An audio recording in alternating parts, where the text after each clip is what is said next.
Let's get rolling here. It's 08 April 2020 and 03:34 in the morning here in Chiang Mai, Thailand, which makes it about 4:34 p.m. in New York and Washington and Miami. Let's see if few people get on here, and then as soon as I see some people checking in, tell me how the sound is. I'll get rolling. A lot of things to talk about. Try to make it short tonight, but then I always try to make it short, and then people ask so many interesting questions. I keep rolling on for like 2 hours, but pretty much everything I've got to say, I'll say it in about the first 10 minutes anyway. And then we'll get rolling. So please share this out while we wait for a few people to get on. And then we'll a lot of interesting things going on, as there is every day during this plague. I hope you're enjoying your plague. Hello, Nicola and Alexa from Atlanta, and Nicola, wherever you're at, and Tony Martinez. Good. 5 by, no echo. Great. That means I'm going to take these bad boys off. I hope the sound's high enough. Does that sound good? Is that loud enough, Tony? Hey, Jennifer in Australia. Jennifer in Australia, mate. Mate still sounds funny to people from Florida. We still actually laugh, but we don't do it in your face because we like Australians so much. Hello in Akron, Ohio. I've been up there quite a few times. Hope everything's good up there. Yes, Tony says, I'm going to take these bad boys off then. Hey, London, Tennessee. Loudon, not London, Loudon.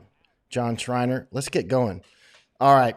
Speaking of London, let's see how Boris Johnson's doing. That's actually the first thing I woke up to. Actually, let's wait till share this out, please, if you would. Whether you're on YouTube or Facebook, share it out and try to get a few people on first, and then we'll get started here. Facebook doesn't share out and YouTube doesn't share out my work, and they haven't for years. Or actually, YouTube I've been on for years. Facebook just kind of off and on. But now Facebook just doesn't do it. Hello in North Carolina, Jackie and Lay, wherever you're at, Payton and Ray Rodriguez, 5 by, good. And hey, Randy in California. What's Tommy saying? Tommy Barrios always got something interesting to say here. I sent the original link to my son, as he is listening to and reading a bunch of conspiracy BS from the same group of usual suspects. So I sent him right to Bannon's war room. Good. Bannon does a great job. Steve does a great job.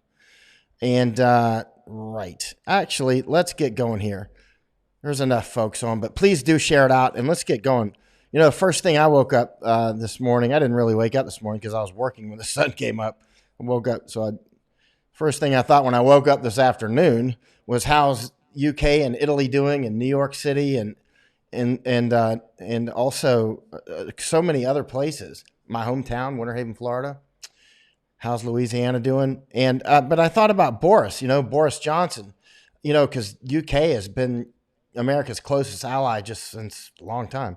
It's funny, we're kind of raised up, at least in the South, like I was anyway, kind of super respecting the British on one side, but at the same time remembering, we had to fight against them. And so it's kind of got both things going, real tremendous respect and heartfelt respect. But at the same time, it's like, that's why we have guns, actually. You know what I mean? But anyway, we have enormous respect for the British. And so when I woke up this morning, I was wondering, how's Boris doing? Boris Johnson, because he's in intensive care. And it looks like other Americans are too. I saw in the Wall Street Journal, as you can see it here. Let me see if you're actually seeing that. You should. Yanks for Boris Johnson. Yeah, as first thing I was thinking of this morning, like, how's Boris doing? He is pro Brexit. I really like that about him. And he was pro 5G though, and that kind of threw me for a loop on that one. Anyway, I still he's British Prime Minister. He's Prime Minister of our closest ally. And but it makes me wonder, because Boris was out there shaking hands and kind of taunting the virus. And you don't taunt Mother Nature, because Mother Nature is God. Mother Nature will not be taunted. And you could see Boris in March, and he was out there just like, yeah, I'm shaking hands in the hospital and all this. And I'm like, Boris, what are you doing, man? You're going to get killed. That virus will rip your hand off and shove it right up your know what. And it has. And now he's in the hospital. You never, ever taunt Mother Nature. And he did. And it made me wonder as well, does Boris actually have much of an understanding of science, actually? I mean, I think that's one of the problems that we have with so many issues going on right now is so few people pay attention to science class or, physics, chemistry, biology, so many various sciences. For instance, look at this 5G stuff going on here. Let me see here. Look at this. At least 20 UK phone masts vandalized over false 5G coronavirus claims. You won't believe how many people send me 5G stuff every day. Smart, educated people send me 5G stuff every day going, do you think there's anything behind this? And I'm like, I don't think so. It could be caused by rainbows. We could be in the hospital now because of rainbows. You know what I mean? It could be, I don't know. It could be seahorses or something. I don't know. But the chances that 5G is actually is somehow related to this, except that, related through China, but that's only not causal in my opinion, my guess.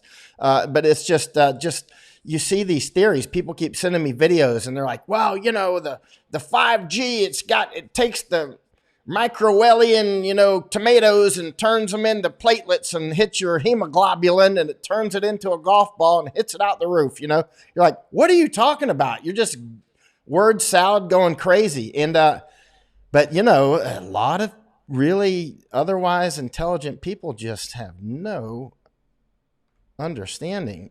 We just not paying attention in science class, I reckon. Reckon being a Southern term and a British term. And so, yeah, I know. So to answer your question, all these many, many questions I've been getting on 5G, I don't believe there's any relation with this virus. I mean, there always could be. Remember how far we've come since January? Masks. Remember in January when I was like, it was about mid-January, I was like, everybody needs to get masked now. And people are like, what for? It's just the flu, right? People like Boris, it's just the flu. And I'm like, I don't think so. It could be, but I don't think so. So I bought 600 of these and I already had masks. I didn't need them. And I handed almost all of them out. And yeah, that was just January. So it's only been about 10 weeks since I first started saying get masks.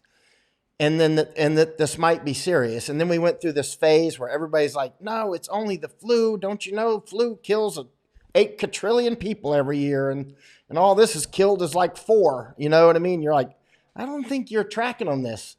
And then starts coming all this 5G stuff at some point. Then the banjo starts and the drummer. And all these different things come on, like Boris Johnson, like, I'm shaking hands, and President Trump's like, it'll just magically disappear. And I'm like, I don't think it's going to, and, so we went through all this on the mask, and I'm like, I'm not even going to use that mask. I use this mask, and these are fine. I just don't like these. They're not as comfortable, and then I went through, talking about water filters and so many other things, stock up on food. And there's just a lot of cognitive dissonance going on. And remember, cognitive dissonance, we all get it. I mean, I'm subject to cognitive dissonance just like everybody else. It's something I've trained since childhood, since at least early teen years, to fight against, because I grew up just studying science all the time, right?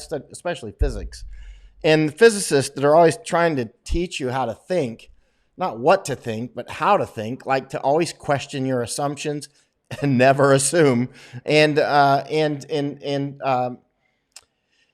And be careful of getting into thought traps with cognitive dissonance. Cognitive dissonance is like a filter, right? I got this filter just to, and my beans, some of my dried beans, I'm going to end up eating these bad boys. But, here it is. If you got, this is the news that you don't want to hear, and somebody pours that, it never reaches it to your ears. You know what I mean? It goes into there and we just filter it out, Or let's say you got TDS, Trump Derangement Syndrome, which has an L strain for love and an H strain for hate. If there's the Trump Derangement Syndrome for people that just hate his guts and can never see anything that he does right. He does a lot right, actually. And, or they love him and they can't see all the stuff that he does wrong. And he does a lot of wrong stuff too. Anyway, next.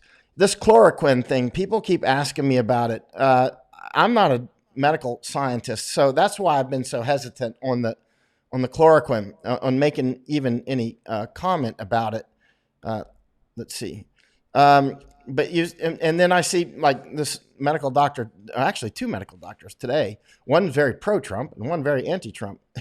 And one is sending info. This cognitive dissonance thing even works with doctors a lot. Not all of them, but some.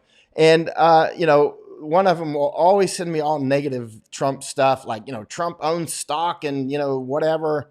And then the other one's like, well, Trump is the one that broke through the the ice with the chloroquine. And so you got both sides going, and both are doctors, and not just both. There's a lot. You can hear it as much as I can.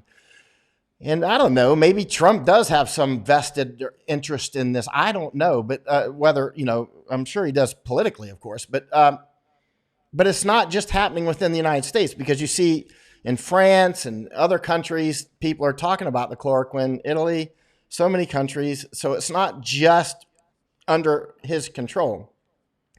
Now, I don't know if the chloroquine works. I'm not making any representation on that. I'm on that. When it came to January, and I was saying get your mask, I took a very firm position. When it comes to chloroquine, I'm just all ears, and so I'm paying attention as much as you are on the chloroquine, unless you're like that's all you study. And you see here, like President Trump. I was looking up more on India today, talking with some of my Indian friends and whatnot, because I'm concerned about India, because I'm concerned India could actually get into real trouble. If you've been to India and you really been around, not just go for a meeting in Mumbai or something, but really travel around. I spent 10 months traveling around India in many different parts, right? Like in UP, Uttar Pradesh, and out in, Jaipur, and up in Kashmir, and Lakshmanjula, Rishikesh, all that stuff. Delhi, of course, Agra, so many places, right? And so I see the incredible precipice that India can be in the situation could easily turn to civil war. And there's a lot of people that would love to see that. For instance, many Pakistanis, and of course, CCP, but not me, because I like India and I like Indians. And so I don't want to see it. Not only that, but I realize how it could bleed over and could affect us right here in Thailand, affect the United States. But anyway, Trump's over there, or not over there, but Trump is, pressuring India apparently to release the hydroxychloroquine because, in our brilliant, not Trump, but before him, our quote unquote brilliant business people in government through the years have invested so much of our resources, our manufacturing capacity, and outsourced it to places like China and India, but we don't even make most of our very critical drugs anymore. And so we have to pressure India to give us this drug. You can't even make up this stuff. And so, here we are. So we're in a position where we're literally, why isn't this stuff made in South Carolina? Why isn't that stuff made over in Alabama or up in Oregon? Seriously, there's going to be a lot of changes when this is said and done, because I'm not voting for anybody at all unless they're an ultra China hawk. And I mean nationalist to the core. Just 3 months ago, if you'd have said you're a nationalist, which I would say I was, and I've been saying it, that there's like, nationalist, you're one of them Nazis, right? You're like, no. Every country I go to, which is 75 countries so far, and I mean really been to 75 countries, not airport stops, every single one of them's nationalist. Every single one of them. India is all about India. China is all about China. Thailand, where I'm at now, is all about Thailand. Laos about Laos. Vietnam's about Vietnam. Philippines is looking out for Philippines. It's common sense. Everybody has their own problem set. Everybody has their own. Canada has a Canadian problem set. Mexico has their issues. And they got their own crazy president who thinks that his religious medallions are going to save him from this virus. He's another science genius, right? The President, you know, a lot of us really like Mexicans. They're good family people, very good people, Mexicans. They're different, you know, and so we have different cultures and they have their own problem sets. They got a problem with a president that doesn't understand science any more than Boris Johnson or our president. You know, that's going to just magically disappear. You know, no, it's not. And so, well, there you go. There we go. We're in these situations now where all these countries who were, you know, looking bad, you know, anybody that, you know, make America great again or put America first or America number one or whatever Trump used to say, you know, other countries would go nutso on that. And I'm like, listen, I've been to so many of these countries that are saying that, and they are already like that. They just get upset when an American says it. But now you got European countries fighting over resources. You got states within the United States fighting. You got New York and California and Oregon and all these different states that are, you know, trying to get PPE and other things, you know, masks and all these sort of respirators, so many things that they're trying to get. And all of a sudden it's like, yeah, well, New York for New York, right? I mean, you know, New Jersey is like, you know, hunting down New Yorkers, you know, and that sort of thing.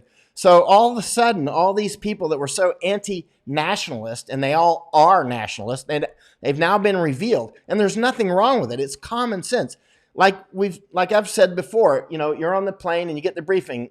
Oxygen, you know, cabin, you know, decompresses. Put your mask on. Put the child's mask on first. That's a nationalist move, basically, but at a personal level, right? Just scale it up to the nation size. It's like you got to take care of yourself, then take care of the child. If you take care of the child first, you might, you know, go unconscious. You didn't take care of either one of you. It's the same way, you know, all these people that think that, you know, America should take care of the world, you know, and suddenly you got countries like, where's NATO? You know, like Spain wants NATO. Spain? Where's your NATO contribution? I mean, I've been to Spain several times. Spanish are great people, and they're also great friend of the United States, and Americans are a lot of fun, great people. But, you know, you got to take care of yourself, and you got to contribute, because when these things happen, we can't rescue the world. We can't even rescue New York. You know, so we're, you know, they're thinking about putting mass graves in our parks up in New York City. Think about that. So, you know, these things we have to prepare in advance. So Florida travelers with coronavirus visited 46 U.S. states and 75 destinations before diagnosis. Well, there you go. Can't make up this stuff. All right. Let's see here on the Johns Hopkins map. You can see that, 1.4 million cases that are total confirmed at this point, but the numbers, we all know it's some huge number. I'm not even going to go into that. We all know it, that it's some number that's much larger than this. Actually, this is a very useful page here called COVID-19stats.global. And it's actually made by, you can see on the bottom here, well, I can't see on the bottom of this page, but by John Rumpeline, and he's on my Facebook all the time. I called him up about his page before I put it up. And this one is very useful because the fields on the top, I found them quite useful. For instance, the percent cases confirmed last 7 days and the deaths last 7 days, I think is quite useful. And the fatality rate, of course, each individual country I don't trust, but when we look at them, first of all, throw out China, period. Don't even count that one at all. That's just an outlier and cut it off. But when you look at all the other countries in total, I think that we actually can get a lot of useful information, even though each one, they may list things differently, like what is intensive care for one country. Maybe it's got a different definition for another one. You know, how are they actually listing deaths? You know, one might list it as a CCP virus and another one might list it as, you know, heart attack or something. I don't know, pneumonia. So there's all kinds of, there's that kind of wild card. I'll get through these and then I'll just start answering questions. And let's see here. Back to the camera. All righty. And now I wanted to ask something. I wanted to ask how do you think this has actually changed your life actually. Like, what have you done? What have you changed that will change your life possibly from here forward, big or small? For instance, with me, let me put the questions up. For instance, the other day I ordered a week or so ago, I got this hair razor, which I don't have yet. You'll know when it comes in because I'll be shaved up and looking pretty, right? And but so after I get that thing, I might not ever go to a barber again because it's a nice thing. I can shave my head with it. I won't waste time going to a barber again. So this plague could have changed the way I cut my hair for the rest of my life, possibly. So I think about that. If I'm changing a few little things like I planted garden, a few things like that, like what have you changed? What are you changing now that you think will be a permanent change? Like for me, I'm not going to say I'll never go to the barber again. I might well do that. But probably a lot less because it's a waste of time and I'm going to have my own good razor if it works well. So I'm curious about that.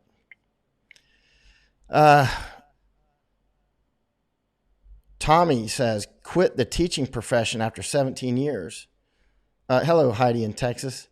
Yeah, I want, like, for instance, what about, hey, SB, like, for instance, what about online teaching? Think about it. Of course, we've been thinking about it for years, but now we're more than thinking about it when people realize, like one Hong Konger, she told me she's going to grad school in June or something like that. And that was a month ago. She might have said it. And I was like, you're not going in June to the United States to grad school. It's not going to happen. You might go later, but you're not going to go this. I highly don't plan on it. Let's put it that way. Hey, in Atlanta.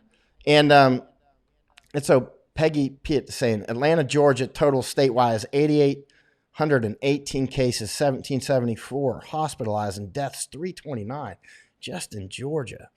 Man. And it's just getting started in Georgia.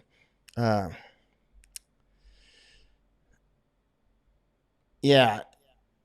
Tammy Hortz, U.S. public education system is a huge joke. It clearly is because there's so many people that can't, for instance, see through the 5G thing, like off the top of their head, just go dismissed. That's okay. Let me read it. Cause 100 people sent it to me. It's like, no, that doesn't, that doesn't add up. It does, and you don't need to have a PhD in physics or, biochemistry to see that it's just another thing.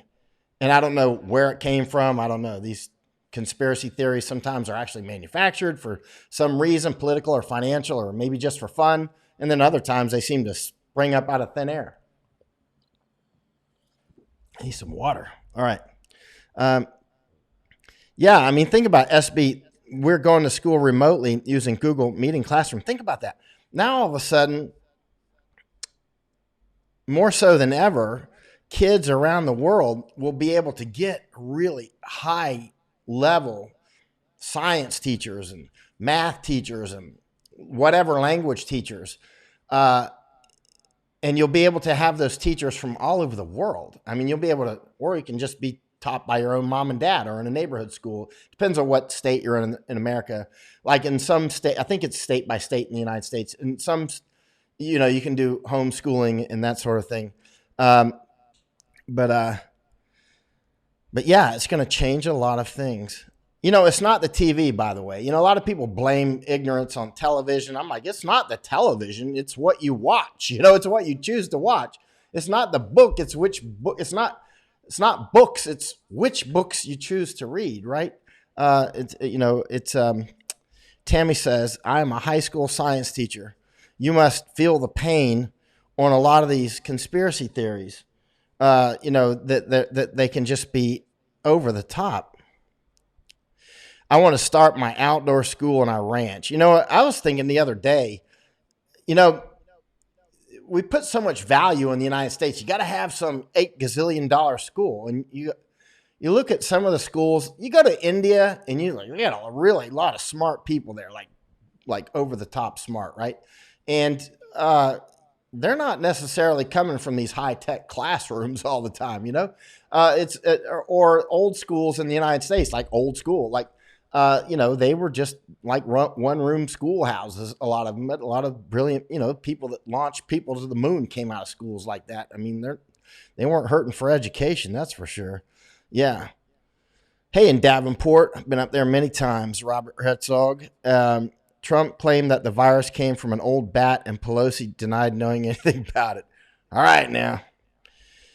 Got to admit, he does know how to spin well, you got to admit, that kind of, there's a ring of truth to that one. Hey, Jennifer Hack, I was still watching bushfires nearby last January when you started talking about this. Change is being ready to jump from crisis to crisis safely. Thanks, mate. Yeah, that was fast, wasn't it? I mean, y'all were in those fires and good grief, down in Australia. And then, you talked about yesterday, right? It was yesterday. You were talking about people just threw away their mask after the fires, right? They threw away these masks. Everybody needs to keep these masks on hand at all times.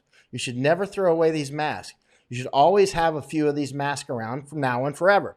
When you grow up, if you're a young person now, if you're like 20 years old watching this, and it's like, imagine it's 40 years from now and you got grandkids, and your grandkids are like, why does Granny Jezebel have these masks around? She sounds all crazy. One thing's for sure. My grandmother, I used to think she used to tell me the craziest stuff on earth. Then I grew up and I traveled the world, and I'm like, Granny wasn't crazy. Everything she told me turned out to be correct. It's just, it sounded crazy, because I grew up in a, generally fairly stable. Well, it wasn't necessarily stable in my particular environment until I moved in with my grandparents. But the world was relatively stable. There wasn't a pandemic like this going on. Let's put it that way. That was on the edge of the, everybody having bomb shelters and that sort of stuff. So there's actually, as kids, we would climb down into the old bomb shelters, but that scare was pretty much more or less gone by the time I was a kid. More or less. I mean, we were getting the tail end of it. Let's see. I'm going to try to read I'm really curious how it's changed people's lives, though. Like, because I really think a lot of us are going to change the way whether it's telecommuting, working from home, those sorts of things. Like now I'm figuring out how to do podcasts better. Like I'm going to, I see a lot of people, their podcasts are 10 times better than mine. Because, I'm usually out somewhere doing something. I'm not used to doing this. I'm usually out on the street or, going in some war or something, and so now I look at other people's podcasts and they're 10 times better. So I put up a map, well, I didn't put up a map for this. My map is there because it's my map on my wall. But now I'm going to get a green screen and have all these other things so I can put stuff behind me and be more professional. But I never would have done that without this plague. Let's see. Tommy Barrios is saying, just went to Home Depot, Cypress, Texas, to pick up an online order wearing the N95 Cool Flow and gloves. What a pain. The humidity is horrible right now, and the mask and gloves is very uncomfortable. Yeah, I don't like these kind of masks. I'm telling you, I don't like them. You might think these are more comfortable than these, and you'd be thinking wrong. I'm telling you, this one's more comfortable. I'm telling you, this one is a lot more comfortable. Get this one. It's cheaper too. It's cheaper. That's a 3M 7502, the 7500 series. 7501 is a small one. I'm trying to get the focus. And 7502 is medium and 7503 is large, right? There you go. Get that one. And it's got these pre-filters. You can take them off here. And that's a pre-filter. You can change that. It's cheap, really cheap. But it's cheaper to go this way because you pay. Man, these things are going for $100 now. When I was getting them in January, and I got more than I needed, they were only $19, $20. But still, I think you can probably still get them for that price. But they're cheaper because I don't have to change out that mask very often at all. You don't have to change out the mask at all, but the filters, very little. It's much cheaper to use that mask and far more comfortable, and it really seals. Let's see. Just spent 2 hours cleaning the yard. Greetings. See, good. Man, you've been out in the sun. Well, I suppose it depends on where you're at. Are you out cleaning out at midnight? Depends where we're at. Donna Smith says, I remember the night you walked down a rat-infested alley in Hong Kong. It was more than one night. Yeah, Iris Law is right. Respirators is the best. I'll bet you know because you were probably out there getting tear gassed or something. And this is just much better. This one's just far more comfortable. You can wear it for hours, and you don't. Man, you wear this one for hours. You know what I mean. You would think, oh, that little light one's much better because I won't be more comfortable, but it's not. That's not more comfortable. It's not at all. That bigger one's much more comfortable. You'll forget you got it on. Where did I get it? I got it at Amazon. Brenda, I got it on Amazon. Amazon.com. Colin says, Amazon won't let you buy mask and respirators generally now. Say they're prioritizing hospital orders. I'm finished saying the main things I'm going to say. I'm just chit-chatting right now because I come on to chit-chat more than anything else. I mean, I'm watching everything 7 days a week. I'm paying very close attention. If something really vital comes up, I'm obviously going to go live immediately, or I might just type it out and tell you.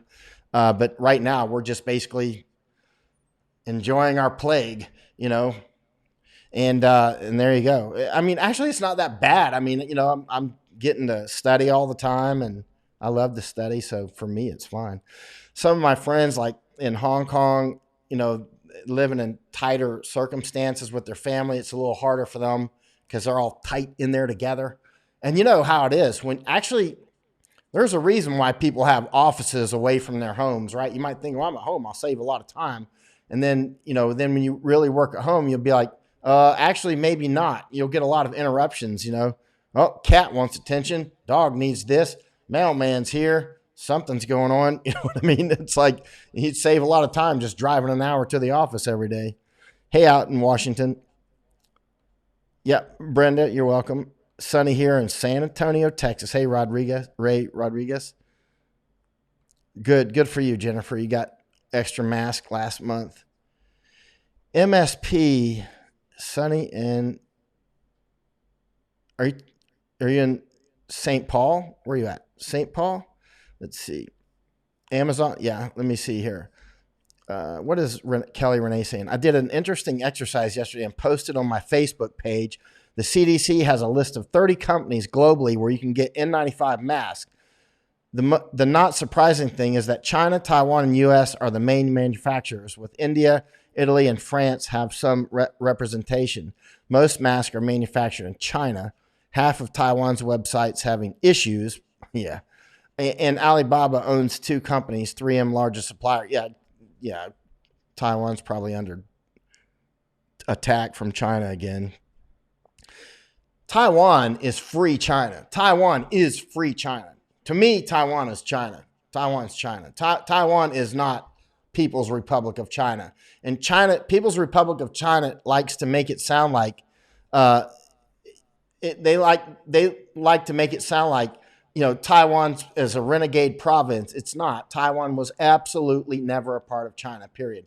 And anybody that says that doesn't know what they're talking about. Taiwan was never part of People's Republic of China, ever, not for 1 second, ever. And if somebody asks you, when was it? And they'll go, well, the answer is never. It was never. And they'll go, well, and you go, never.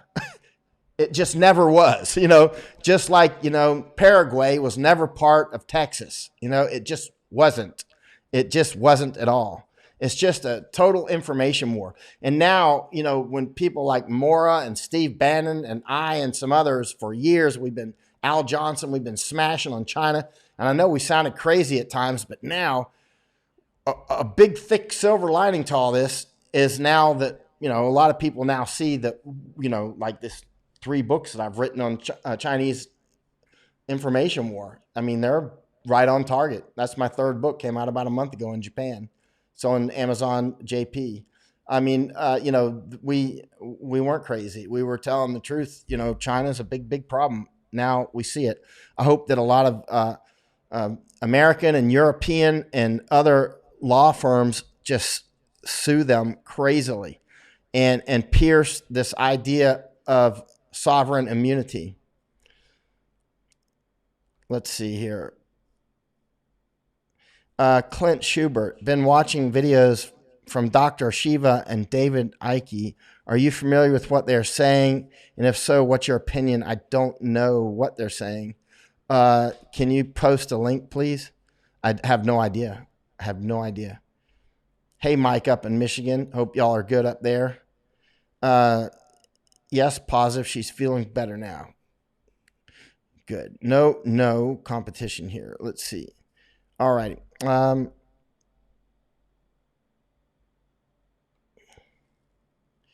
Okay.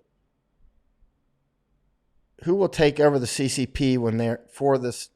Who will take over from the CCP when they are gone? Well, that's a good question. That's a very, very important question, obviously.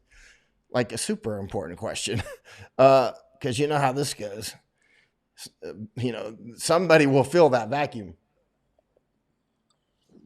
As I've been saying many times since January, the CCP we know is dead. I've been saying this consistently since January, and people often ask me, do you still stand by that? They're not dead yet. And I didn't say when they're going to die.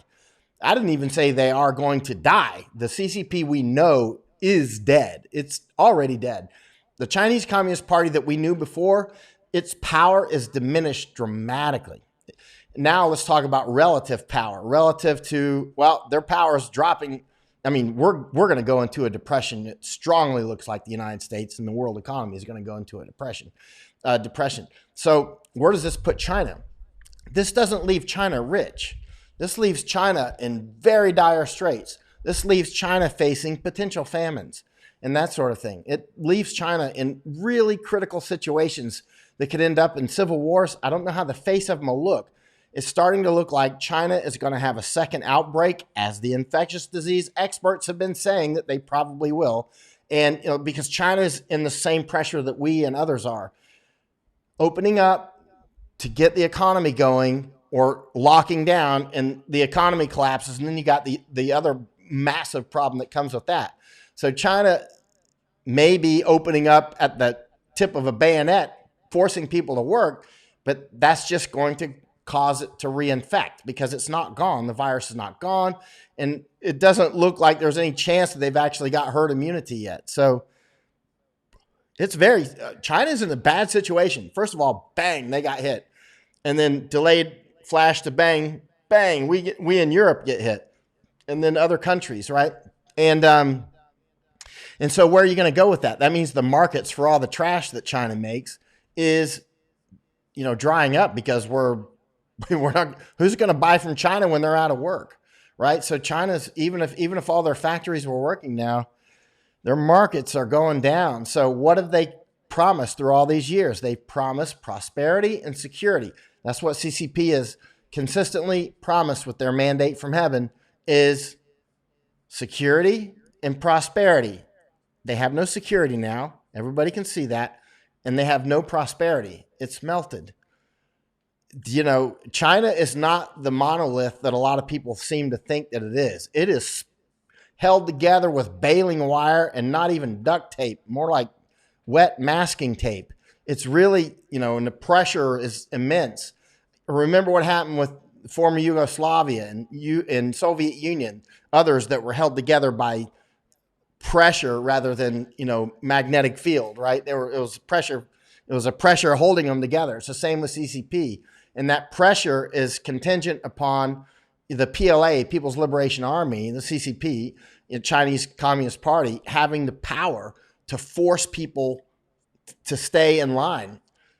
The Uyghurs, Tibetans, and so many others. If Shanghai gets smashed right now with an epidemic as a subset of this pandemic, what's going to happen? Because, a lot of Shanghaiers don't even like Beijing. There's a lot of nuance to this. It's a big, big deal. A very important person to listen to is Gordon Chang.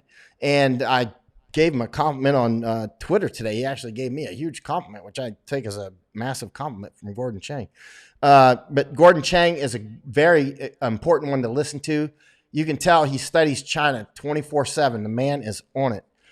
Last year when I was in Hong Kong, he came up to me and he was like, we had lunch and breakfast and dinner together several times actually. And one day he comes up and he goes, "Hey, would you like to be on the John Batchelor show?" And I was like, "Yeah, absolutely, man. I love the John Batchelor show, and I read all your stuff too, Gordon." So yeah, that's why I come on the John Batchelor show all the time now. Gordon actually asked me to come on. That was a huge surprise, and had no indication he was going to. Imagine that. You're just like having dinner with Gordon Chang. That's really nice. That's cool. I always read his stuff. And the next thing you know, he's like, "Hey, you want to be on our show with us?" I'm like, "Are you kidding?" Count me in. All right. Jennifer Hack, the 2,500 U.S. Marines in Darwin, Australia are staying past their posting because of the virus. We thank them. We all agree that the military needs to be safe and ready here in South Asia. Oh yeah, we should deploy an entire division down to Australia. I don't know if Australians would want that or if Americans would want that. I know China would not want that. I'd like to have a whole division in Australia. It'd sure help your economy, but at the same time, you'd have to help pay for it. I'm not suggesting. I'm not in the Pentagon, but it would make it because I am concerned that China, could definitely take Australia without intervention from the United States. There's only one country that can stop China from taking Australia, and that's the United States. If China wants New Zealand, there's only one country that can stop it, and that's the United States. And if China were to do something like that, I would say, okay, we're going to guns up, man. You're not going to take New Zealand. You're not going to take Australia. And one good way to head that off would just be to station troops there. But of course, that would have to be with, serious invitation and that sort of thing. We can't just like, hey, we're going to come put troops in Australia because then we would be the invaders. We would never do that. Colin Smith, worry about Russia going into Moldova, Belarus, Georgia, not full-on invasions, but just little piranha attacks here and there. Russia is predatory, as you know very well. Hey, Danielle Wilkosh, are you in Poland? I hope Poland's doing well. I was just studying up on Poland. I lived in Poland for 2 years, and I like Poland. I like Poland a lot. It's one of my favorite countries in the world. I lived there for 2 years. Polish people treated me really good, and I remember when people treat me good, and I remember when they treat me bad, and I try to pay both of those sorts back. And but Poland treated me quite well, and I really like Polish people. I'm very concerned about Poland in this pandemic because I know your hospital system is really not what it should be, and neither is ours in the United States. Ours is actually, man. And here in Thailand too, the United States and Thailand, we just don't. We're going to have both Thailand and the United States. We got to really redo the way that we got to really rethink. My dog Barney's up to something. We've got to really rethink the way that we're handling our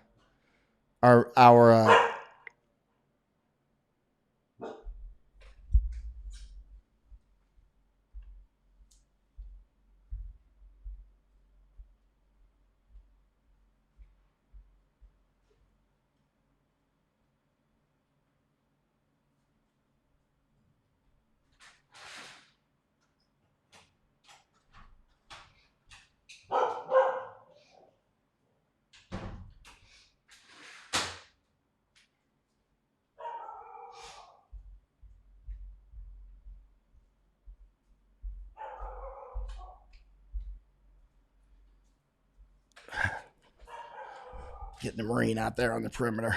All right. I don't know what's going on, but it's good. Security's okay. Let's see. Georgine Madigan Stoner. Local grocery stores are starting to show a lot of empty shelves, mostly non-perishable items. You called it back in January. Georgine, I forgot. I'm sorry. Where are you at? And by the way, I called my brother in Tennessee today, and he was saying the same thing. Still a lot on the shelves, but not as much as there was. And not like super shortages, but he said like at Walmart in the morning, there'll be like people lined up like 100, 150 yards at Walmart there to open up. And then Walmart, hey, Lois, And yeah, actually, she wanted to go out, or I don't know. She heard something. She heard something. Yeah, Transnista, but Transnista is only it's only like the size of my yard. Um, oh, you're in New Jersey, and you guys, well, I wonder how many New Jerseyans have taken off down to like Florida and that sort of thing. Of course, a lot of New Yorkers have. And Phoenix is starting to show a little bit of shortages now, Colin says. A lot of people in Arizona, just like 2 or 3 weeks ago, they're like, wow, it's nothing going on here. And I'm like, hold on now. Don't like my Thai friends. A lot of Thais are like, oh, we got it under control. Look, everybody else did a bad job. And I'm like, well, we did do a bad job, but not everybody. South Korea has done fine. And actually, South Korea at first seemed to be messing up, and then they got their wits about them and have done fantastic. Taiwan, very well. Singapore, very well. The people of Hong Kong have done well, but the government. And I'm not sure about Japan yet. I hope Japan does well. But Australia, I mean, not Australia, but Arizona, I was just like, be careful. I've been to Arizona quite a lot of times, and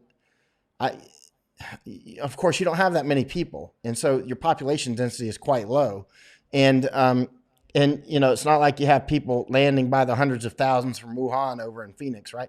But it'll get there, as you know, it'll get there. So you can't get overconfident, because this is Mother Nature, man. You can't taunt Mother Nature. Well, you can do it. You can taunt Mother Nature if you want, but it's like one of those, here, hold my beer. I'm going to taunt Mother Nature, and Mother Nature's like, well, bye.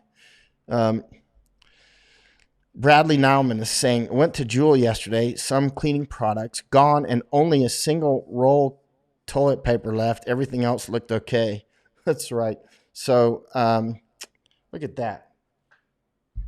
I spit on my microphone. See, what if that had the virus on it? That's terrible. Good grief. That's why you got to wear a mask. Yeast, Ray Rodriguez, powered milk, canned milk supplies getting thin. I got a lot of powdered milk, and I got some goat milk powdered as well. Actually, I got plenty of food. I'm not even worried about it. I want to mention before, again, like the perpetual stews, like a hunter stew. That's one way to save money and have a lot of really, really good food. If you know what I mean, it's just a stew that you never even clean the pot, like 5 years, you never even clean it. You just keep adding stuff to it. British do it a lot. Some Thais do it. It's very good, man. It is really good. You can just keep adding stuff to it. It just keeps getting better and better. You're like, oh, throw some garlic in it, throw some bacon in it. I'm from the South, so I think bacon. You can throw anything you want in it. Like I got some fish. I just threw some fish in it tonight. Torque Waxer saying Target in Oregon was out of coffee creamers. Oh, what are you going to do without that? Let's see. Jacob Crisp, cashier at a store here in the East Valley of Phoenix, said to a friend that they see a lot of the same customers every day. They might be people with, I wonder if they're buying a lot or if they're buying a little, if they're seeing the same customer. I wonder if those same customers are buying a lot or buying a little. Yeah, I mean, this is a thing that Ray Rodriguez says. The southern border is at risk of being overrun if it turns bad down there. Oh yeah. And look at the Mexican president. I mean, he thinks his religious medals will save him from this virus. I mean, he's out there shaking hands with people like Boris Johnson was doing at the hospital in UK. I mean, the Mexican president, he ain't getting any younger. And if he thinks his religious medals are going to save him, good luck, brother. Because you might not be with us 2 weeks from now. Let's see.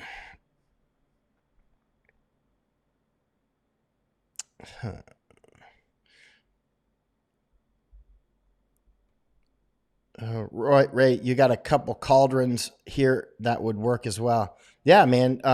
Hunter stew, perpetual stew. You can just, if you don't know how to do it, it's so super simple.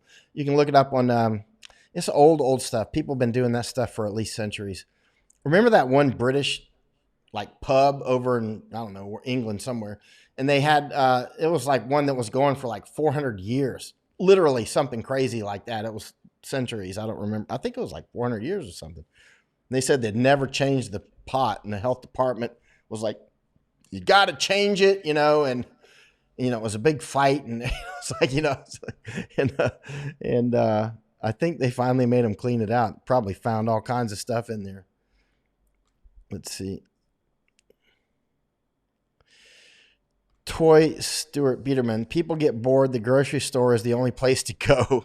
There is no way to keep my 85-year-old widowed Uncle Albert home. Yeah, I mean, I'll bet. In Baja, got a friend down there, people ignoring social distancing and the government stay-home orders. It's kind of funny to me. I don't see why they would keep people off of the mountain trails and the park trails and are really off the beach. I mean, I can see keeping you off the beach if it's spring break, because then they're doing I've been to spring breaks. I'm from Florida. But, that could be a problem, obviously. But just generally going to the beach, I think it would be the opposite, actually, as long as people aren't clumping together. But, it's funny because they, close the beaches in Florida, and everybody's like, oh, no, those terrible spring breaker kids. And, still going to church, and golf courses are still open. It's like, yeah, right.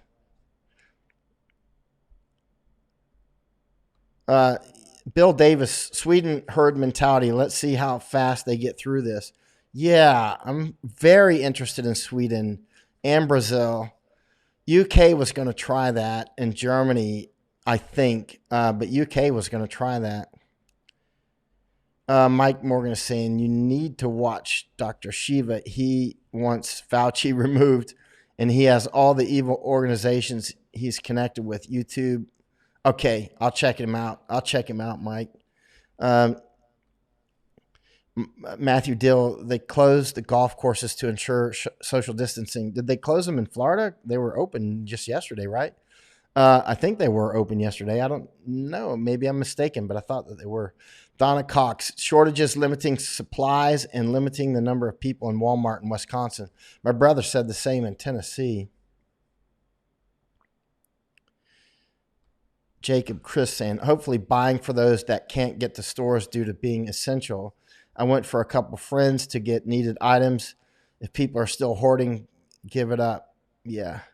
You can still order online. So in a lot of places, although one of my friends, she's up in Virginia, and she said they have a hard time ordering online, but she lives out in the boonies, and she's out there with her family out in the boonies. They normally live in a bigger city, but they got this house out in the boonies, and she said they can't order online. Yeah, that's right. In the hunter stew, like Ray Rodriguez is saying, everything goes in, bones, veggie, trimmings. That's right. Like I threw a whole chicken in the other day, right? Whole chicken, just got it at the fresh market, took the whole chicken, put it in.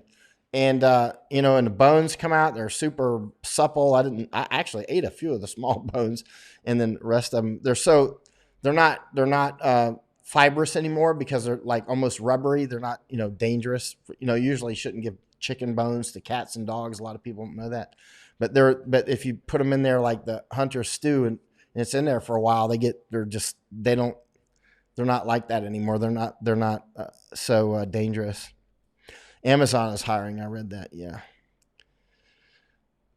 Bill Davis. Well, Sweden only has 10 million population equals New York. Do you think we are just slowing this down so that we don't overload the system? Eventually, most will fight this off. We'll see. I mean, the good part about this is we're going to learn a lot. There's a lot of smart people in Sweden, and they're going to be, and there's people are going to be watching, and we'll see if their idea works better. Because if the Swedish idea works better, or the Brazilian idea works better, that's right. Then we'll have learned something. Okay. All right, Mike. You might have messaged me about him, but you got to keep in mind, I get you can see how many messages come in. It's a lot. I wish you could see them all. It's huge. And I apologize for anybody whose messages I haven't answered, but if you could see what's coming in, you would fully understand.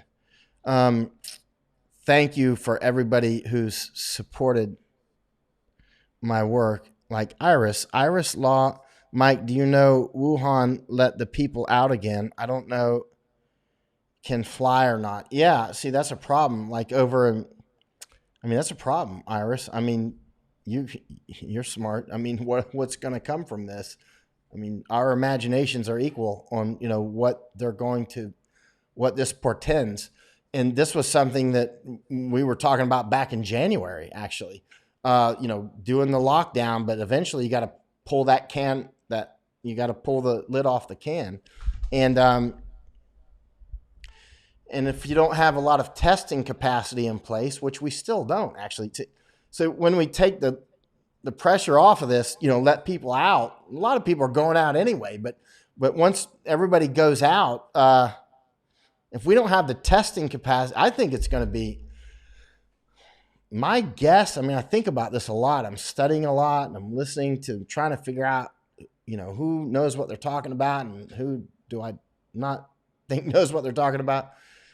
My guess is that when we take the pressure off in the United States, like New York, it's going to resurge. That's my guess.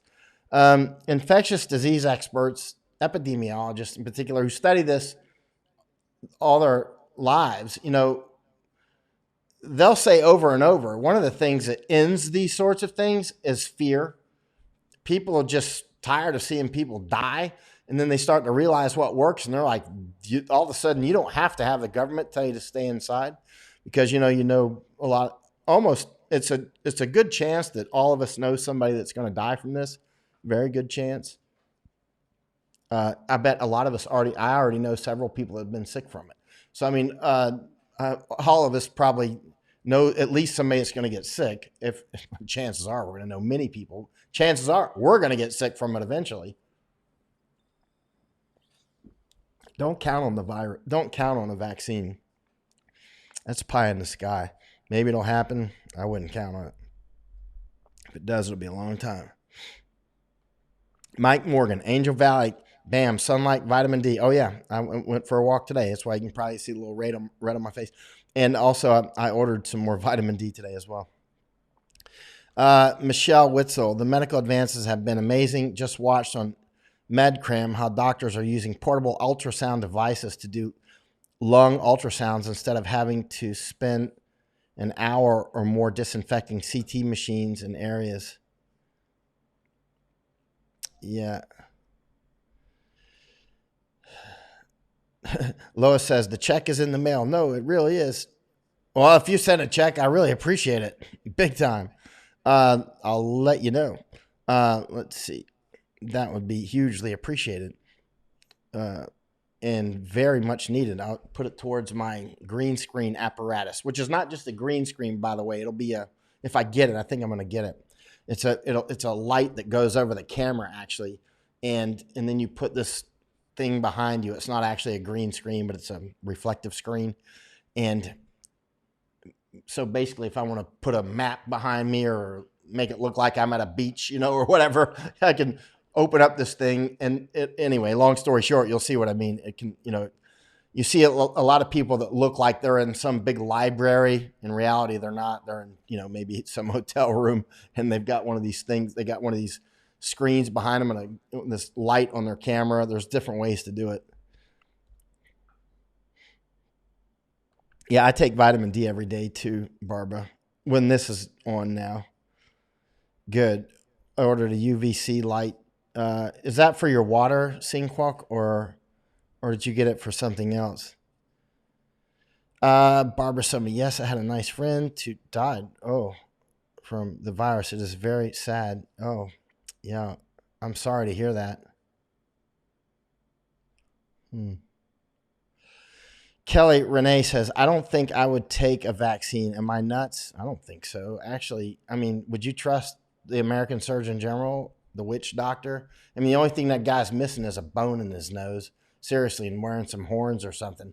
I mean, they try to make I'm not an anti-vaxxer. I got a lot of vaccines last year to return to India, right? I got a lot. It was a huge amount, right? It was well over 10. It was 10 or 12 or something. It was a lot. And so I'm not an anti-vaxxer. But when you see what Dr. Fauci and the CDC and the World Health Organization and Jerome Adams, the Surgeon General of the United States, is a witch doctor, you see the utter lies that they tell that we know are lies. For instance, about the mask, or CDC going, or the World Health Organization, it's not really a pandemic yet. It's not really a pandemic. You're like, what? It's been a pandemic for, a month or 2 months or however long before they would actually say that it's a pandemic. I just don't trust them. So if they say, oh, this vaccine is fine, and then you get the anti-vaxxers that they all try to make sound crazy, like, no, it'll give the kids autism. And it sounds kind of nuts. But then when I start looking at I don't trust the Surgeon General now. That's gone. It's not going to return. It's broke. That mirror is broken. And CDC, mirror's broken. World Health Organization, I don't trust you, period. Don't trust CDC, World Health Organization, or the American Surgeon General. That's massive. That's a massive loss of trust. So if they come out and they say, oh, this vaccine's good to go, 100 million people should take it. And I'm like, okay, where's your kid? I want to see your kid get it on the stage in the arm right now. You know what I mean? I want to see your kid get it. I want to see you give it to your wife. You know what I mean? And I want to know that that's really what you're shooting at them, not saline, right? I want to see you shoot it right into the president's arm, right? Because I do not trust you at all, period. I don't trust them. They've blown it. Torp Walker saying, I got sick in Surat, India one time and traveled from Mumbai, Singapore, Tokyo, USA, sick, emergency landing for me, and CDC got involved. Good Lord. What'd you have, man? Ebola? Let's see. Or E. coli. Let's see. Ebola or E. coli? Let's see. Jennifer Hack, it makes me wonder if that was the reason for confiscation of millions of phones. All right. Yeah, don't drink the milk. Did you drink milk that was unpasteurized? Or, that's why they pasteurize it, actually. You know how they pasteurize it? They raise it up to, well, there's different ways to do it. I'm not a pasteurization expert. I think they raise it up to like 160 Fahrenheit or something like that for 30 seconds. Is that right? I don't remember. But anyway, they just raised up just long enough to smoke some bad stuff. Mike Morgan says exactly what Dr. Shiva talks about. Vaccines. I don't trust. I'll watch what Dr. Shiva says. This is sad. I mean, I don't want to not trust the Surgeon General. That's the opposite of what I want. I want a Surgeon General that when he or she walks up, I'm like, that is a man or a woman of integrity who would resign rather than lie, for any president. They would not get up and say, don't wear masks. They would get up and say, hey, we failed to stockpile masks. I'm asking you not to wear a mask because we screwed up. And I'd be like, okay, that's honest. Then your credibility remains intact. And then I would be like, okay, yeah, don't wear a mask. Why didn't we stockpile masks? Well, but it's not his or her fault, right? But their credibility remains intact, and that's what we need. And it's gone. It's completely gone. It's not going to recover. A Surgeon General, how long did it take for a Surgeon General to raise a voice against smoking in the United States? How long? They have thrown out their credibility. Colin Smith, wife works in law enforcement. Suicide, burglary, and teenagers doing dumb stuff calls are up. Well, I'm sure they are. I'm sure teenagers with time on their hands now. Yeah, Lois. I mean, see, that's a problem. I mean, we want people that we can trust. We want that, hey, the doctor doesn't lie, do no harm. But we just saw the American Surgeon General lie to the world over and over and over again. And now finally the witch doctor gets up and shows how to make a mask with some rubber bands and, some cloth. Lisa is asking, do you think China bought up most of our masks? They definitely bought a lot. I mean, absolutely bought a lot. And in Australia and Europe as well, they bought huge numbers. And why they bought them is unclear. They may have bought them for use in China and then to resell or to resell, at a higher price, speculating, or they could have done something super pernicious, which is to buy them and let the infection run, knowing that people don't have PPE, like in Australia, United States, in different countries, and let it infect us, knowing that we don't have PPE, and put us in that conundrum, and then sell it at a much higher price. And then they're trying to make themselves look good. Like, here, we're donating all this stuff to these countries. The good side of this is that people like Maura Moynihan and me and Steve Bannon and Al Johnson and quite a few others, Gordon Chang, John Batchelor, we no longer look crazy. And all of a sudden, I don't have to persuade you or any other. A lot of people come to my site didn't need to be persuaded. They knew what kind of danger we were in with People's Republic of China, with CCP in particular. They knew. But now there's no way that you could be persuaded that they're not what they are. They're clearly gangsters. They're not acting like gangsters. They are a mob in charge of the People's Republic of China. It's a jailhouse rule over there. It's a total jailhouse rule. Catherine is saying, what do I think about herd, not annuity, but immunity? I think, in reality, that's the way... that's the way it's gonna go. I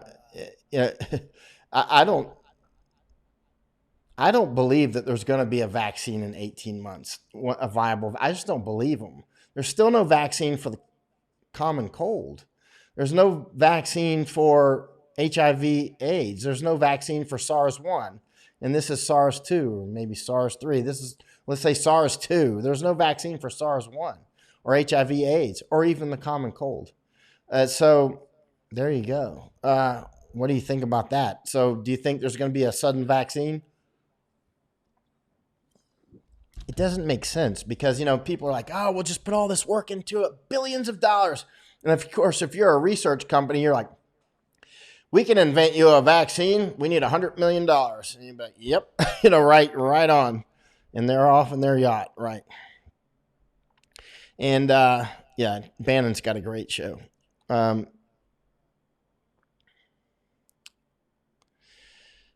They definitely, Iris Law saying, sure, they brought up all the masks, and she's talking about China in the very beginning because we didn't know what was going on. Yeah, they did. Actually, Iris, they bought them in January and February. So we did, some of us knew, I knew.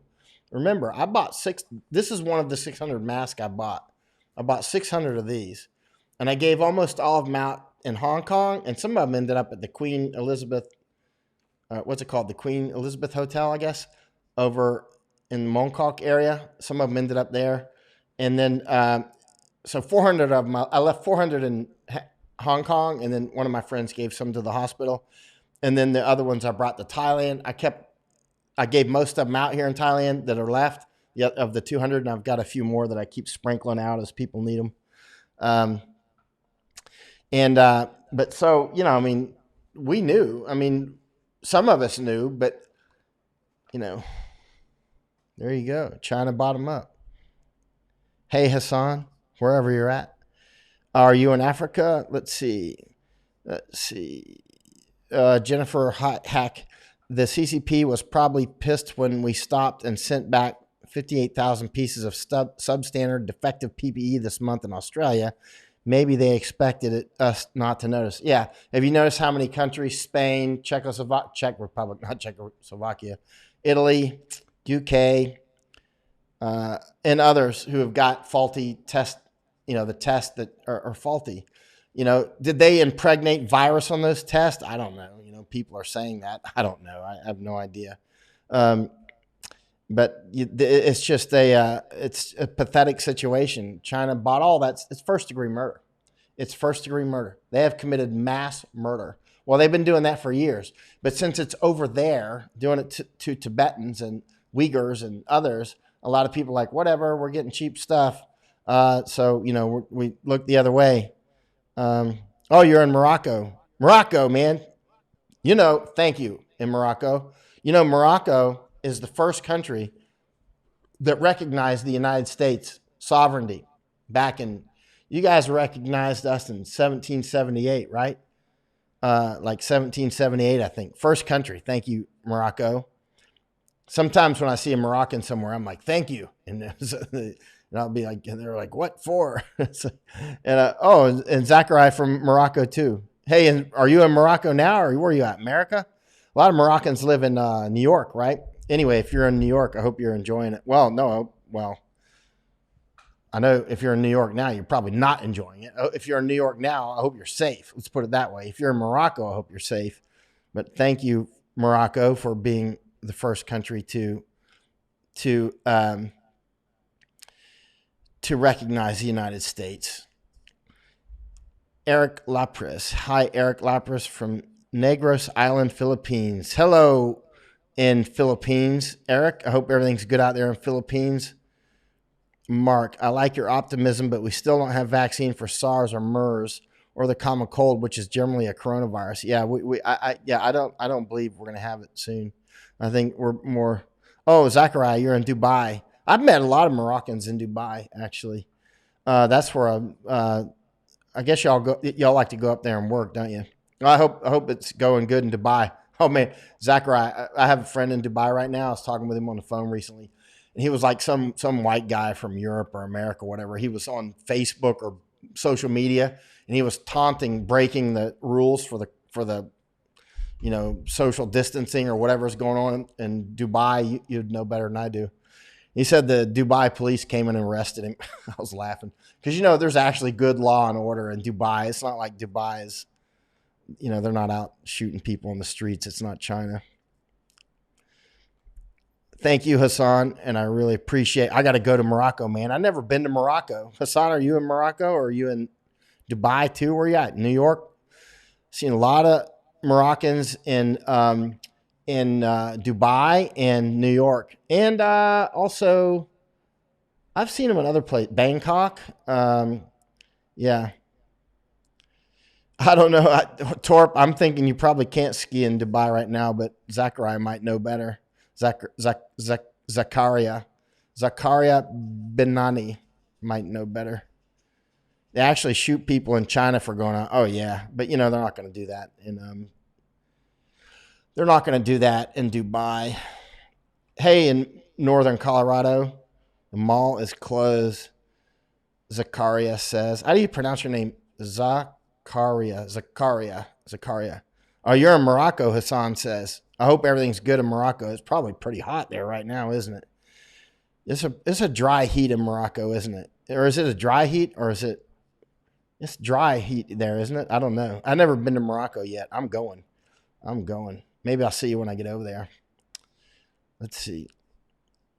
Oh, let's see what SB says here. Mike, there's research being done on antiviral drugs that attack the part of the virus that doesn't readily mutate, i.e. the stems that stick out of the ball structure. This shows promise, but it won't happen overnight. Well, I hope it works. Tommy Barrios. When are people going to wake up and realize that communism and its offshoots is nothing more than tyrannical, totalitarian, criminal ideology? Oh, yeah. Yeah. More and more people are waking up to that, thankfully. Unfortunately, every time people wake up to it, and it's that shock.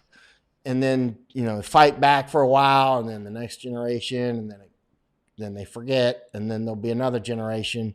Even in my first book, Danger Close, which I came out with in 1999, I mentioned in there somewhere, as I recall, that we haven't seen the end of communism. Because you remember in the 90s, a lot of people kind of thought communism was dead. And I'm like, it's not.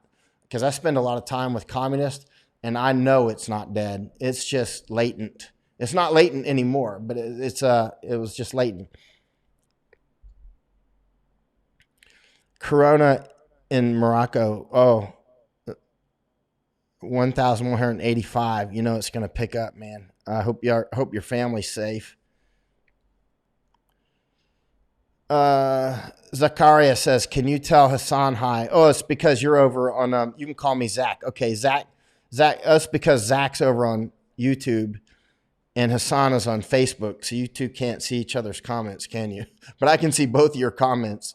So yeah, so you can see that Hassan, Zach. I doubt y'all know. Maybe you know each other. Who knows? Let's see. Oh, you've had 90 die in Morocco. Man, that's terrible.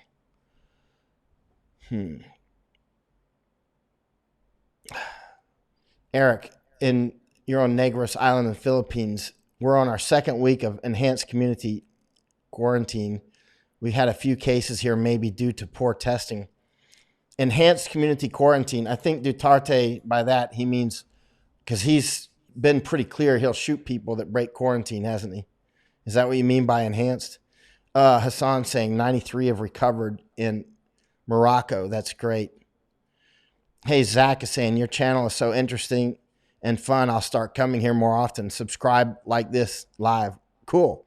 You know what? I need to take this around the world. And it'd be cool to take it over to Morocco, wouldn't it? And go around and show people what Morocco's like. Show me what Morocco's like. I've never been to Morocco, man. Can you believe it? Been all over the place. Never been to Morocco. Never been to the country that recognized the United States first, which I deeply appreciate.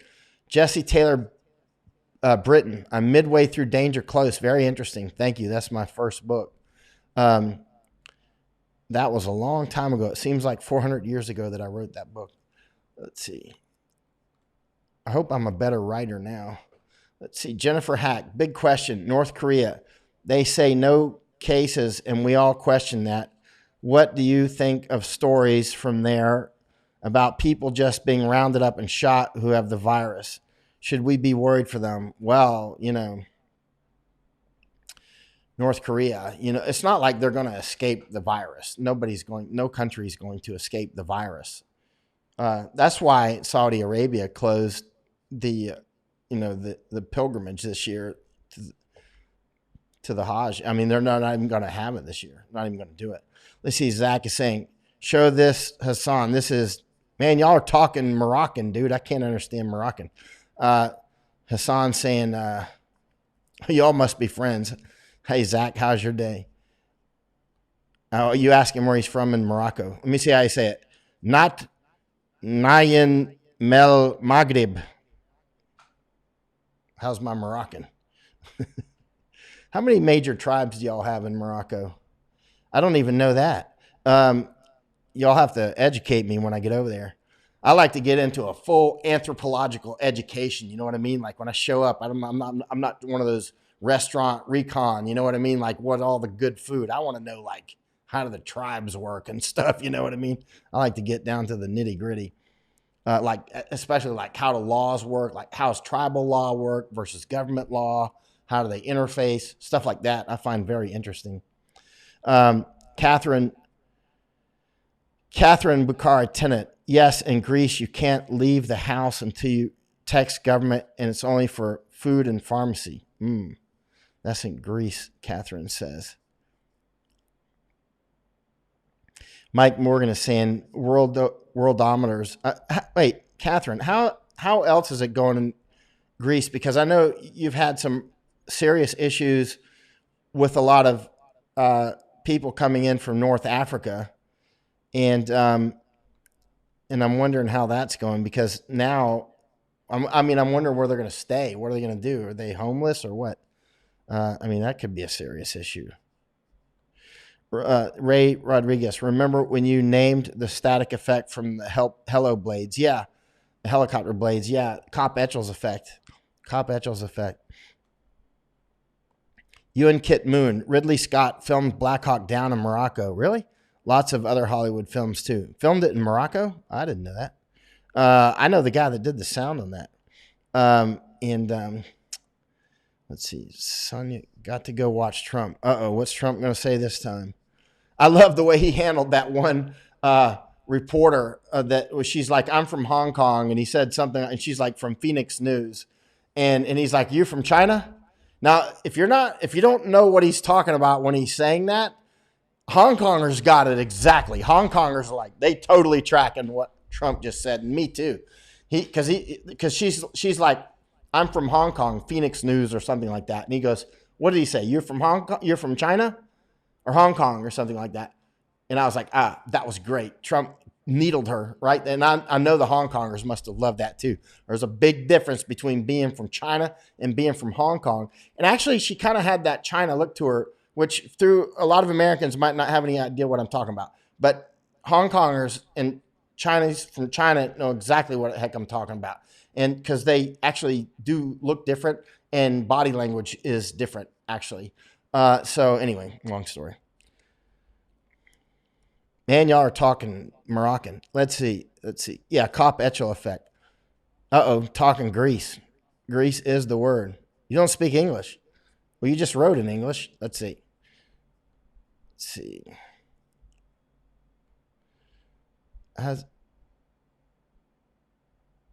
How does Coffin Terrace manage to be so handsome? Are you calling me Coffin Terrace?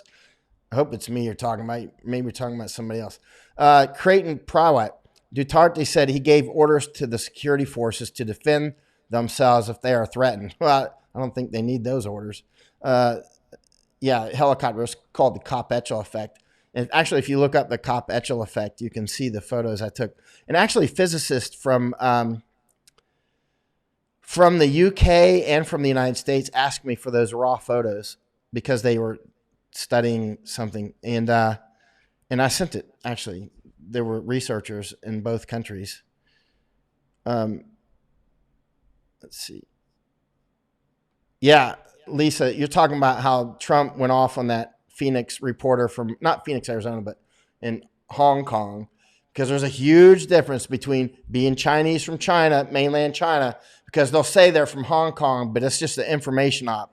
Because they know Americans like me, we tend to really like Hong Kongers, and we're not necessarily suspicious of them, right? But when you look at mainland Chinese, immediately your antenna go up. You're like, be careful, mainland Chinese. But if you think that they're authentic Hong Kongers, then I won't be any more suspicious of them than I will be as like a normal American or a normal Thai. You know what I mean? I'll just be like, take them at face value. But if I see a news agent from mainland China, come on, I'm going to be ultra alert. And Trump, I love the way he just jumped right on it. But he did it in sort of a polite way. Catherine Bucra-Tinnick. Casteria up in the mountains went to Milan and brought it back. Oh, you're in Italy then. Oh, man. Okay, here. Let's see. Let's see. All right. Zach is asking, I got one question. What started Corona? Everyone says China, and some people say the U.S., so I'm confused. Well, China, Zach, is trying to, they're great. I've written 3 books on information war. They're in Japanese, though, so if you don't read Japanese, it might not help. But that's my 3rd book on Chinese information war. That's me, man, when I was in Iraq and more handsome. So that's my 3rd book on Chinese information war, but it's in Japanese language. And so this is something I study quite a lot. And China is just trying to make it look like they always blame things on Japan and the United States. It's very predictable, and so, as soon as they spilled this virus somehow, whether it came out of that lab in Wuhan or something, I don't know. I mean, there's a lot of speculation. China tried to blame it just on the wet market, that it came from something in the wet market, the fresh market. And then others are suspicious that it may have come from the lab intentionally or unintentionally, because they have a high security lab there in Wuhan near the market, actually. And so it's pretty clear that it came from China. I mean, that's, there's nothing in the world that's proven, but it's, all the evidence, all the compass needles point that way, and China does not actually deny that. They've done an information war to try to confuse people, but they also have admitted that it came from Wuhan, right? So, no, it came from China. It came from China. Wordsmith, have you heard of any CCP officials that have had the Wuhan virus? Not really in the government that I've heard of, or was there? Not top party officials, but I mean some doctors, a lot of doctors and nurses.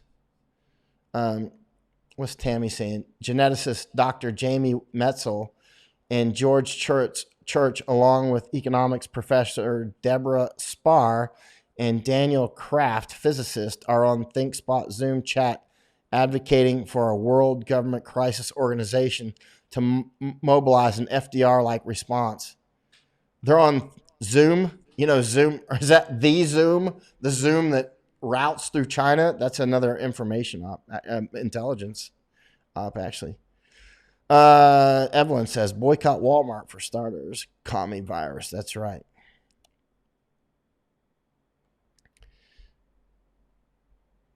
Okay. Zach, say, Ray Rodriguez, what about the people from Harvard that got caught with biological stuff attempting to leave the country? Well, if that can be proven, that is a very big deal. That's a very, very big deal if it can be proven. And they should have tremendous consequences if they were trying to conduct some sort of theft or espionage.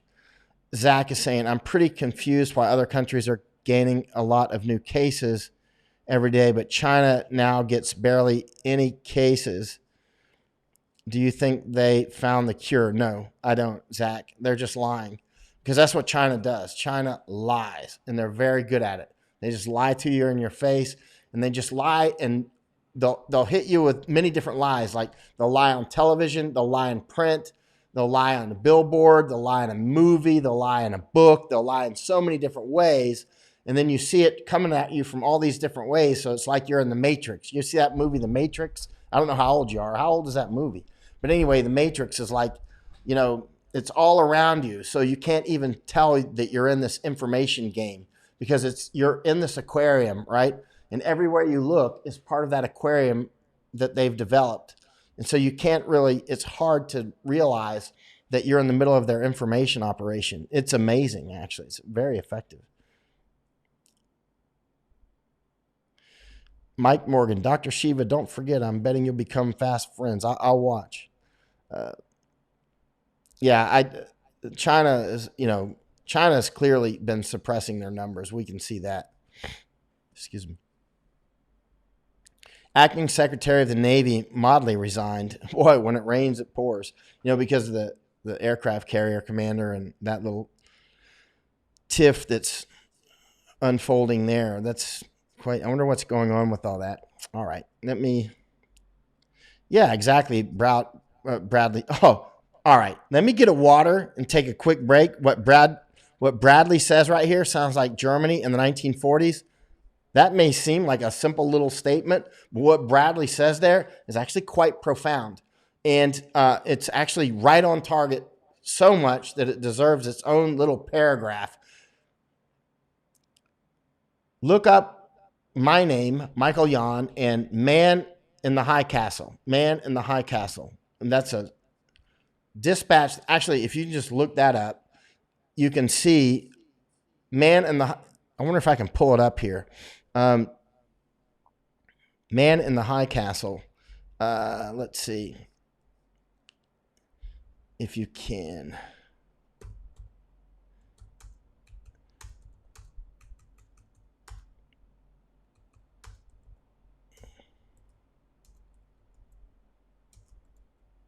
I'll show you.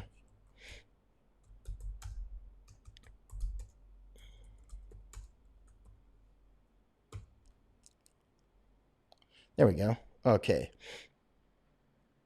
Let's see if I can get this to open. If it'll work. Yeah, here we go. Right. See if you can see this now. Man in the High Castle. Let's see if it's popping up on your screen. Can you see this? I can't tell if it's on your screen or not. Oh, it is. Okay, good. You can see this is a dispatch that I wrote. I think it was on Breitbart, right? Anyway, but this is on my main website. Nobody does genocide like China. In the 20th century genocide Olympics, Nazis took the bronze, Soviets took the silver, and Chinese communists took the gold. And by the way, I wrote this in 2016. So that this was 4 years ago, right? And this dispatch, which you should read, and you can see that PayPal thing on the side there. Take a photo of that, and you can donate to my PayPal, by the way. And so if you that PayPal button there actually is my PayPal. Anyway, not to go into that, but you can see that actually they are doing exactly what the Nazis did. There was a saying back in the 30s that what will not air in Berlin won't basically show in the United States, because Germany was the second biggest market for American movies, right? And so the Nazis actually had agents, like film agents, over in Hollywood, and so they would basically tell people what, they'd tell Hollywood, if you want this movie to show in Germany, then you'll have to make Nazis look good. And that's the way it went. You should read this story, Man in the High Castle. You should read it. Man in the High Castle. There it is, right there. Read it. Look it up. You're not going to believe it. So that little question that Bradley Nauman asked is actually very profound. Read it. You're not going to believe it. All right. Let's see here. Yeah, you should read that, Bradley. Kevin says, so my mom just finished decontaminating a China flu room. It was her first contact with the virus. She closed with and killed the enemy. Treat it like war. Good. I'm glad she smoked it, and being as safe as possible. I mean, that's obviously very serious. Sing Kwok, Trump made a speech now saying that they're going to put the money on hold for the WHO and investigate if they have CCP. I love it. I would stop funding the WHO. The World Health Organization right now must be going, oh no, America's actually cutting us off. They can't do that. And Trump's like, yeah, you think so? Have a nice day. Zach is saying the coronavirus is spreading quickly. When do you think coronavirus hopefully stops spreading? Oh, it'll be a long time, Zach. It'll be a long time. I mean, it's not going to be this year. It's not going to be this year. It's not.